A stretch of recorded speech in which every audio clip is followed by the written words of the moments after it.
All right, everyone. So, big news, a big addition to the studio. And today is October 1st. Starting to get a little cooler. And I'll be completely honest with you, I thought it was going to be a lot warmer in here. It's not too bad, but it's been 60, 50 degrees these last few days. It's only going to get colder. When I come in here, sometimes I look at my Bluetooth thermometer and I can see how hot or how cold it got since I was last in here.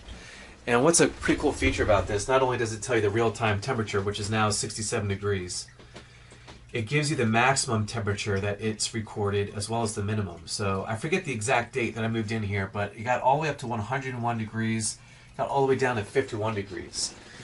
Now, I'll be completely honest, that's shocking to me. For whatever reason, I thought that all the money and time that I put into insulating this studio, it was not going to get up to 101 and it was not going to get as low as 51, considering it's been in the 60s and 50s for the last couple weeks.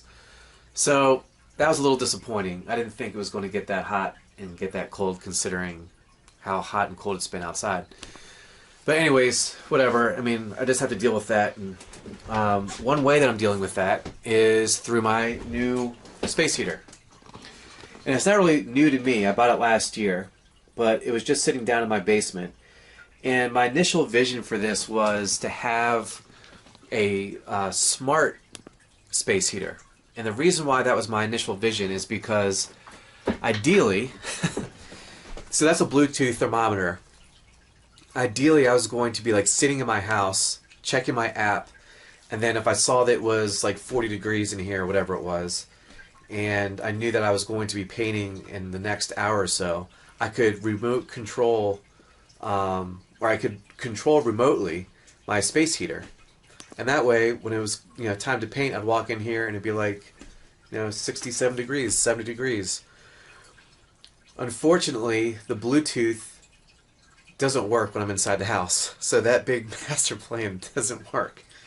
But it's still cool. It still records the temperature, which is helpful.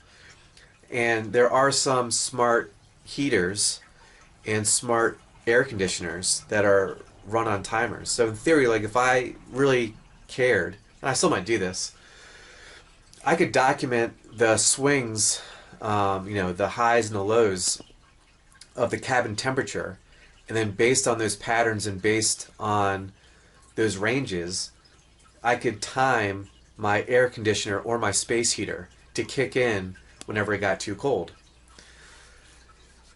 Maybe I'll do that. I don't know.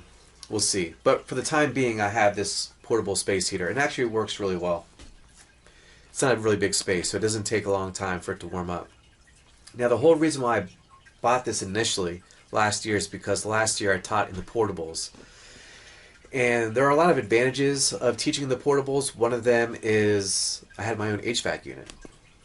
In theory, it was a mess. So some days it would work, some days it wouldn't, and so some days it would be freezing cold in there. I had two space heaters. I had this one that I had to purchase because the other one wasn't sufficient enough. And I'll be completely honest, it didn't do that great of a job. So I had my doubts about this guy over here. But I've been running it for a few hours now.